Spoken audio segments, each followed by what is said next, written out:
dedicated to each and every one of you who appreciate a great glass of wine. You know what I mean? It's Monday. Let's raise a glass to the beginning of another week. It's time to unscrew, uncork, or saber a bottle. And let's begin exploring the wine glass. I hope you enjoyed last week's episode. Today we continue with the education about the grapes and regions of Abruzzo. Thanks to the Wine Scholar Guild for holding these seminars. It is a wonderful way to dive into specific wine regions and increase our desire to explore more. While you're listening, it would be greatly appreciated if you could take 1 minute to subscribe, rate, and review. It really only takes a few seconds of your time, but means so much to the show.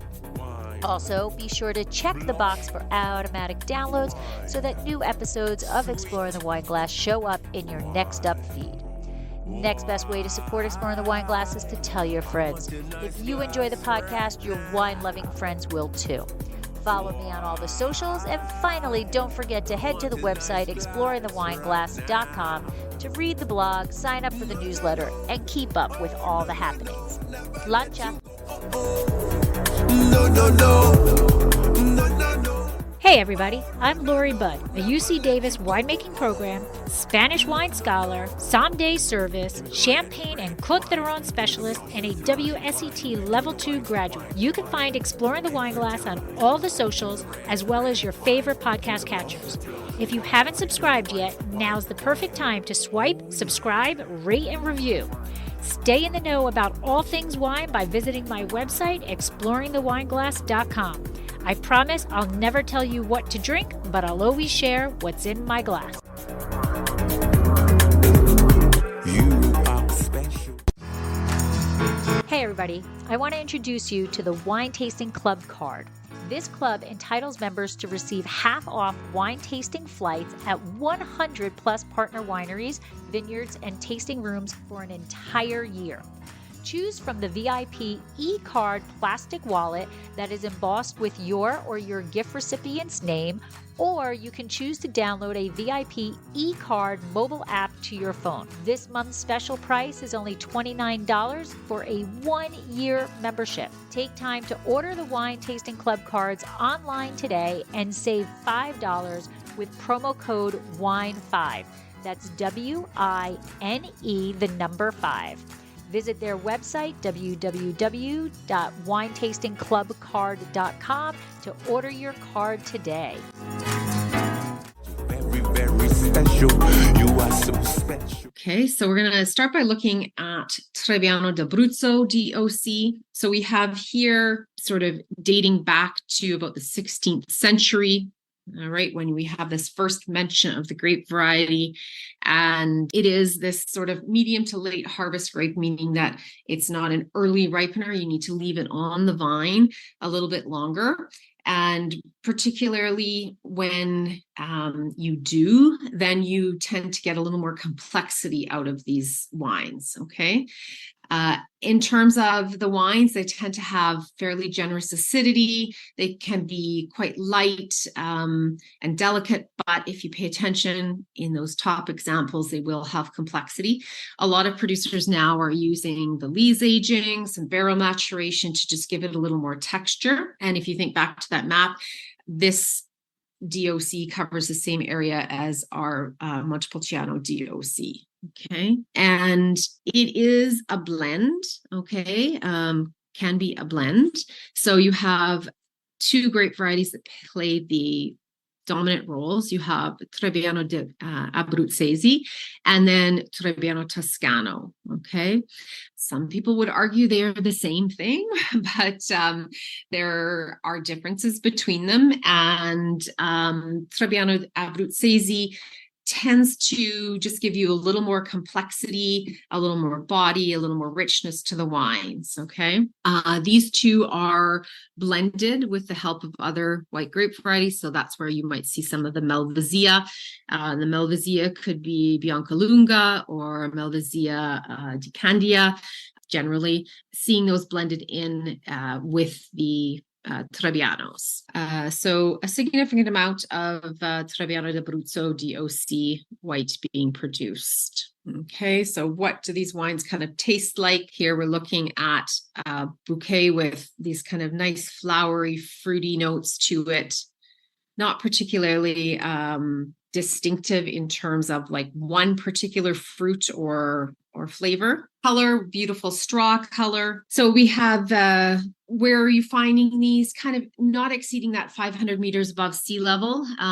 However, that's sort of general. And then if you do have a little higher elevation, it's generally because you are seeing vineyards that are exposed to the south. So having a little more warmth there that allows them to be planted at slightly higher elevation there. And what is the sort of allure of these wines? For me, it is that really kind of refreshing, crisp sort of quality to them. They're not intense. They're easy drinking wines. That being said, there are some producers that do make spectacular versions of these wines, and you will find some producers such as Valentini, let's say, that you could definitely age these wines for a significant amount of time. Okay, so what about Cerasuolo d'Abruzzo DOC? So here we have this rosé style wine. The appellation was created in 2010s for Rosato, okay, which is what we would call rosé wines in Italian, and made from the Montepulciano grape. When we learn a little bit more about Montepulciano, you will see that as a grape variety, it is very blessed with anthocyanins, so meaning that it has a lot of color in its skins. So when you make a rosato with it, you need very, very brief skin contact to give you this beautiful, intense color. Lots of fruit. For me, it's very much about cherry kind of notes on the nose, some almond, that sort of thing. And it's a beautiful dry rosé. You have a little bit of structure from those Montepulciano tannins, but to me, that just makes it something that's beautiful with food. As I mentioned, that sort of almondy aftertaste, that cherry, sometimes depending on how they're made, you get a little that sort of carbonic maceration note. So you can see that little picture of the banana there. So kind of fruity esters there, but lots of cherry flavor as well. Similar altitudes as we saw before. Always think of these as being dry. Okay, if you taste something that has some sweetness, it is definitely the anomaly. They are generally quite dry and soft in terms of tannins, but with a nice little bit of body to them too because of the Montepulciano grape. All right, let's talk about Pecorino, because this is definitely maybe one of the things that have the grape varieties that have really sort of brought Abruzzo back to people's minds in recent times. Okay, so this appellation was this Abruzzo DOC. It was created to protect and to promote these autochthonous or indigenous varieties such as Pecorino, the Passerina, the Cocciolo, and the Montonico. And these sort of the territory of origin of these wines has been sort of identified, and they have really worked on defining what is sort of typical for these varieties when they're made into wines, and have really tried to start and raise the level of quality, the sort of average level of quality that you're going to see from these wines. And it is something that they're really trying to promote because it's something that's unique about them. Particularly, you do see the Pecorino and the Passerina in Marche, but you don't see the Cocciolo and the Montonico much elsewhere. So something that makes them very unique, and I think something that more lovers of white wine should be checking out because they are very interesting wines. So what about Pecorino? Talk a little bit about this interesting grape variety. So it was a variety that was almost extinct. Okay. It is thought to be native to the Toronto River area in Maracay, but down in that southwestern corner of Maracay, so you can see very, very close to modern day Abruzzo. It was very widely planted until the 19th century. And then it was kind of lost ground during the 20th century because it wasn't particularly high yielding. Okay. And so plantings kind of fell off, and then it sort of was almost forgotten about. It was literally almost brought back to life in the early 1980s by one producer, Grifoni, who he had found an old vineyard with some ungrafted pecorino. And he took some of the cuttings, he planted them in his vineyard, and he released the first varietal pecorino from there in 1990. And producers in Maracay and Abruzzo, saw what kind of wines this variety made, and took note and started planting more vineyards of pecorino. And since the early about 2000s, the plantings have been increasing, and today it's quite widely cultivated throughout Marche and Abruzzo. It does perform quite well at high altitude, so that is something that makes it well suited to Abruzzo. And high sugar levels, just a great little wine that has some versatility. Okay, a little more citrusy, tropical, a little more character than maybe your Trebbiano wines. Likes those high altitude, and quite minerally on the finish. Maybe one of the interesting things is about the name. We're not 100% sure, but probably connected to the transumanza, so that's heritage of moving sheep from one area to the other during the different seasons, probably linked somehow to that, because pecorino is also sheep. Okay, we have this area of Villamagna, DOC, a very small little region in the province of Chieti, giving rise. We're seeing more and more of these well-structured Montepulciano wines coming from this region. So something to look for. There's not a lot of producers yet, but something to put on your radar. And then, of course, probably the most popular, the Montepulciano d'Abruzzo, and a lot of hectares devoted to this variety and this appellation. A long history of these wines, probably somehow trying to pay homage to the wines of Vino Nobile di Montepulciano. And so those wines were very highly regarded, and it is thought that maybe they decided to call the red wine of Abruzzo Montepulciano in recognition of these high quality wines from the Montepulciano area in Tuscany. That's caused a lot of confusion ever since, but it is its own great variety, okay, and capable of making its own very high quality wines. You have these medium kind of compact clusters. As I mentioned, lots of anthocyanins in there. Now we have a reserva category here that you can see has to be aged for 2 years in oak barrel for at least 9 months within that area of production, and minimum alcohol levels. And then since 2006, they have been adding some sub-denominations within there. So you can see within the province of Pescara, you have these two particular sub-denominations.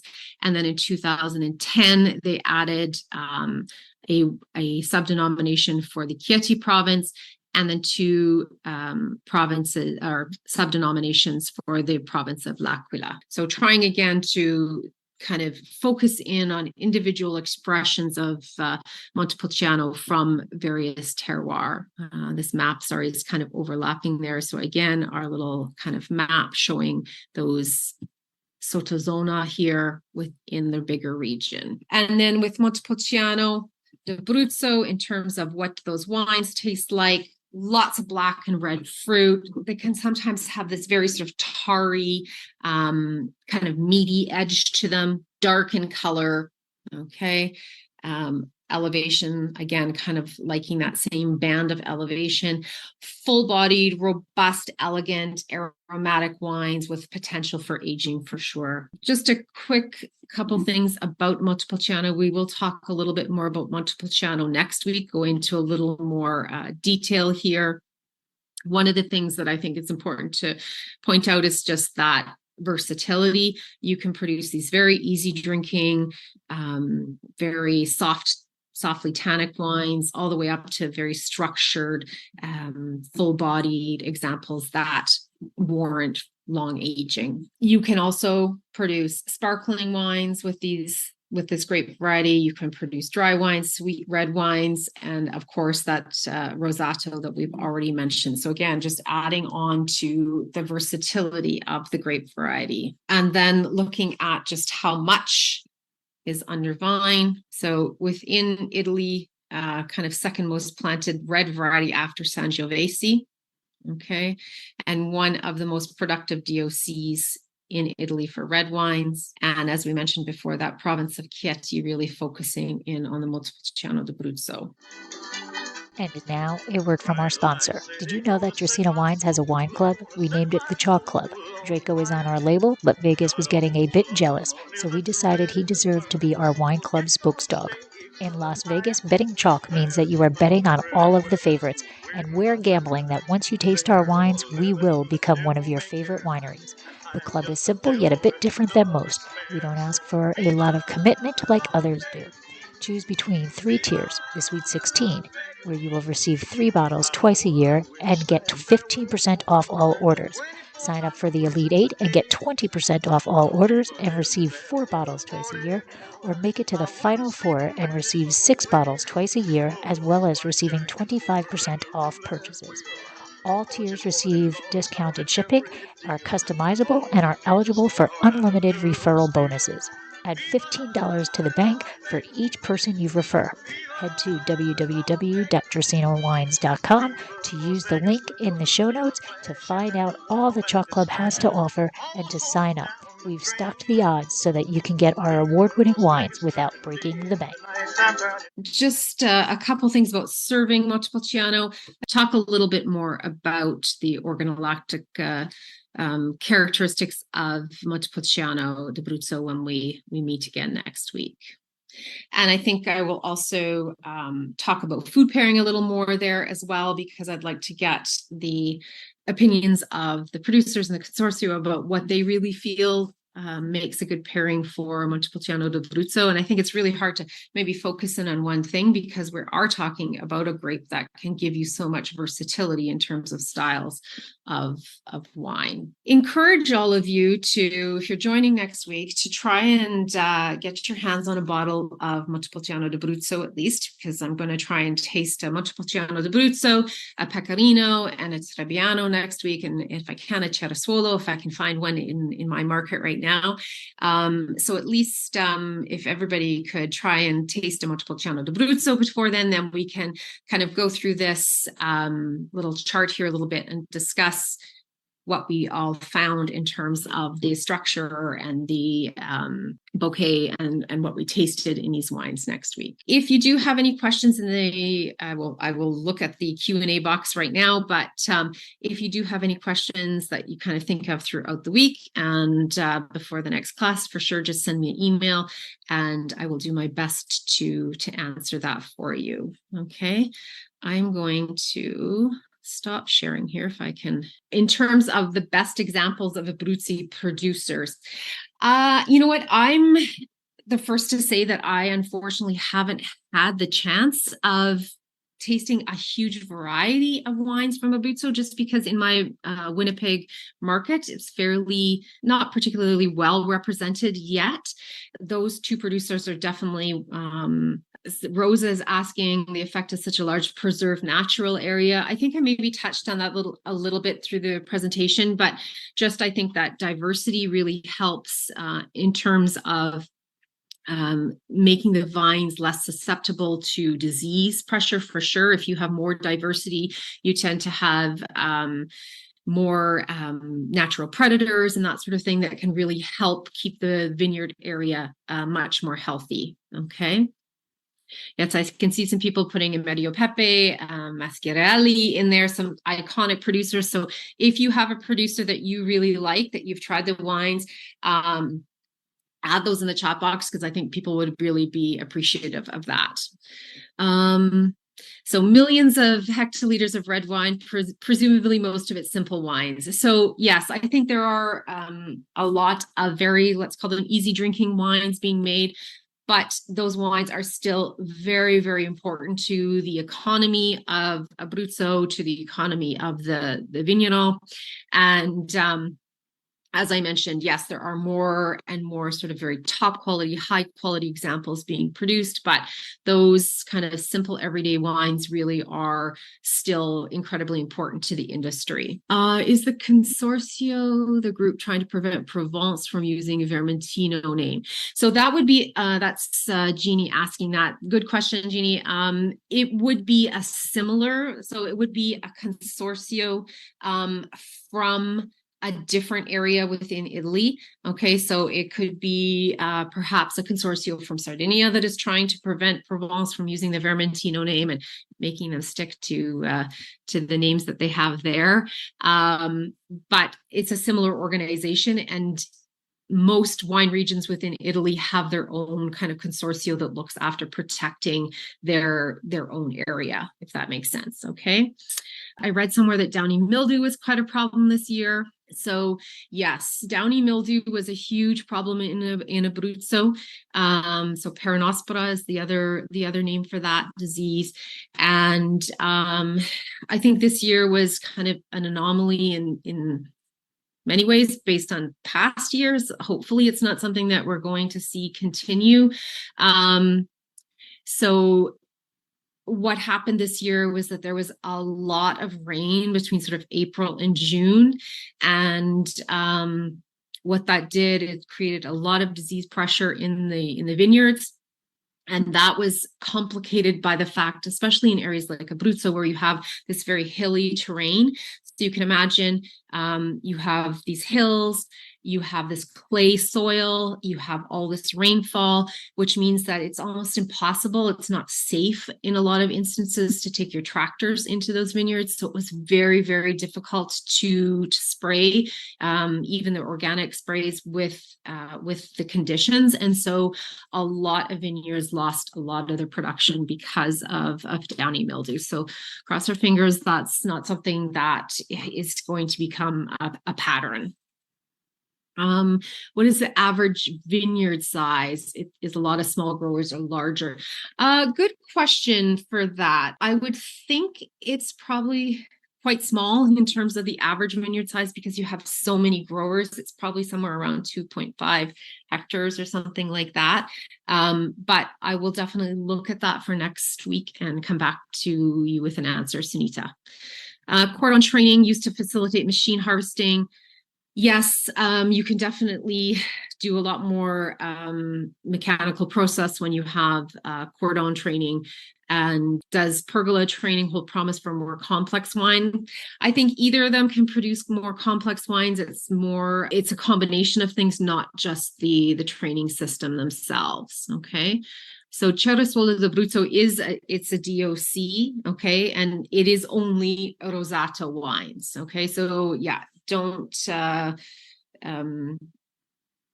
confuse it maybe with. I think I saw somebody was mentioning confusing it with Ceresole di Vittoria, which is in Sicily. So that's a red wine. Here we're talking an appellation just for those Rosato wines. I believe the DOC wines didn't used to have to be bottled in the region, leading to questions over quality. Is this still the case? So it is an issue in some areas that you could bottle things outside of the region of origin. So it is something that the consortium is always working to tighten up because definitely when things are bottled in the region of origin, you have much more control over the quality of the wines. Why is there a trend towards I think not so much a trend towards reducing the number of DOCs, but a trend to reduce the number of IGTs. So, and kind of create those subzones, because the IGTs are quite broad and it's really hard to focus on wines of terroir when you have these broad IGTs. When you start creating the DOCs and then kind of zooming in onto even more specific areas with the subzones, then you're able to link the wines that you produce much easier with the territory that they're coming from. So when I hear Pecorino, I usually think of the cheese of the same name. So yes, the sheep and the cheese is called Pecorino, and so is the grape variety. There's some kind of legends that say that when the shepherds were moving their flocks from one point to the other, these grape varieties that we now call Pecorino would be ripe, and the sheep would munch away at them as they moved through the vineyard areas. And in sort of compensation for the grapes that the sheep would eat, the shepherd would give the owner of the vineyards some compensation in terms in the form of cheese, Pecorino cheese. So that's one of the ideas about where the name came from. There was a question about whites versus reds, and about 60% of the vineyard area is devoted to red grapes and 40% about to white. So that was the latest or the last information I had from the last census. So I'm hoping that the new census will be out soon, but I will double check and see if I can find any more up-to-date percentages for you there. American consumers are very used to having Pinot Grigio as a white wine from Italy. Is that grape growing in Abruzzo at all? I mean, it probably is growing in Abruzzo because everyone grows Pinot Grigio now. But honestly, I think Pecorino and Passerina both have the capacity to kind of fulfill that same sort of profile for a white wine, and even be a little more interesting than most Pinot Grigio for a very reasonable price point. So it's certainly worth checking out. I wouldn't say Abruzzo is known for its Pinot Grigio. Let's put it that way. Okay, I think I've talked about the cheese. Am I wrong to assume there's lower acid in Montepulciano than other red grapes, such as a Cab? I mean, Cabernet Sauvignon is quite high in acidity, so it might be lower than Cabernet Sauvignon or Sangiovese, but I wouldn't consider it a low acid red grape variety. It's kind of in that medium plus sort of category. Okay. Do you have recommended wines to suggest to buy? I really love the wines of Tiberio. I love Valentini when I can get my hands on it, and Medio Pepe. Those are some of the ones that I am kind of frequently trying. But so Susan's saying she can definitely find Montepulciano d'Abruzzo in the local wine shops easier than the white grape varieties. I would concur. It's just, it's a region that has really been known for the exports of the red wines, the Montepulciano d'Abruzzo, and the white wines are less or more recent in terms of being exported more frequently. So hopefully we see that start to kind of, even out a little bit in terms of accessibility for those various wines. But probably in most markets, yes, you're probably going to find more examples of the reds than you are the whites. How much of the region is hand harvested? I'm going to write this down because that's a great question. I will see if I can find any reliable information on that. I think we can say if you think that 80% is kind of still at that pergola, then that's telling you that a lot of will still be hand harvested because you aren't going to be able to machine harvest those pergola vineyards. But I'll see if I can find some more information on that. There are a few DOCs added in 2011. Yes, the Ortana one, I'm not sure why they chose not to mention it, but it is definitely a DOC that was added. So it is within the chapter that you received. So definitely worth familiarizing yourself with. And that percentage breakdown, I'll see, Tom, as I mentioned, I'll see if I can find more percentages out for you. Some late harvested grapes. So kind of maybe a little appassimento sort of thing going on. So really interesting. Okay. So I'll definitely look into those a little bit more. What is the logic behind elevation of those DOCs to DOCGs? I think it's just again, this is just my idea, but when the wine regions feel that they have sort of had a history, the DOCs have had a history, they've kind of proven themselves in terms of quality, they want that recognition that they too deserve these top quality regions, such as you would find in other Italian regions, right? So they want to show that Abruzzo is capable of producing these DOCG quality level wines, and these two appellations were the most logical in terms of being the ones that were going to be elevated. So yes, this bottling outside of Abruzzo, I think that's definitely something that the consortio is probably always mindful of. It is a difficult reality to grapple with, because a lot of the big producers that contribute significantly to wine production and to the economy are bottling outside of the region. And so it's always, that kind of push and pull between economy, economics, and, what you can do in terms of regulations and rules and that sort of thing. But I think it is something that is front of mind and something that they're always working towards. Okay. All right. I think I've answered all of the questions in the box there, in the Q&A box. But as I mentioned, I've written a few notes for next week to see if I can find a few more specifics on some of those percentages. As I mentioned, I'm going to try and get my hands on some wines from Abruzzo so that I can taste them while I'm talking with the producers or the consortio, whoever's going to be joining me next week. And I'd love it if some of you have something to sip along with me with. Okay, so thank you so much for joining me. I know that was a long presentation, and I really appreciate you hanging in there. And I look forward to seeing you next week and learning more about Abruzzo and its beautiful wines. Thank you so much. Even in the Bible, water. This has been another episode of Exploring the Wine Glass. Thanks for listening. If you have suggestions on what topics you would like me to discuss, please reach out on social media. You can find me on Twitter, Instagram, and Facebook as Exploring the Wine Glass. I am also on LinkedIn as Lori Hoyt-Budd.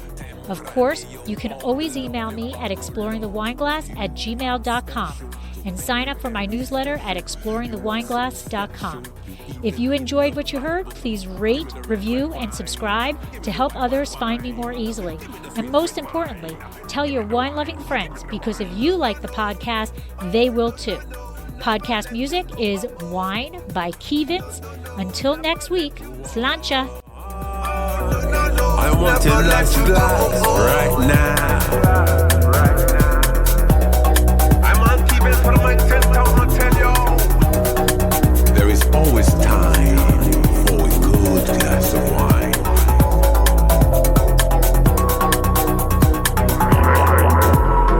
No. Oh, no. Never let you go. Oh. No. Never let you go. I want a nice glass right now.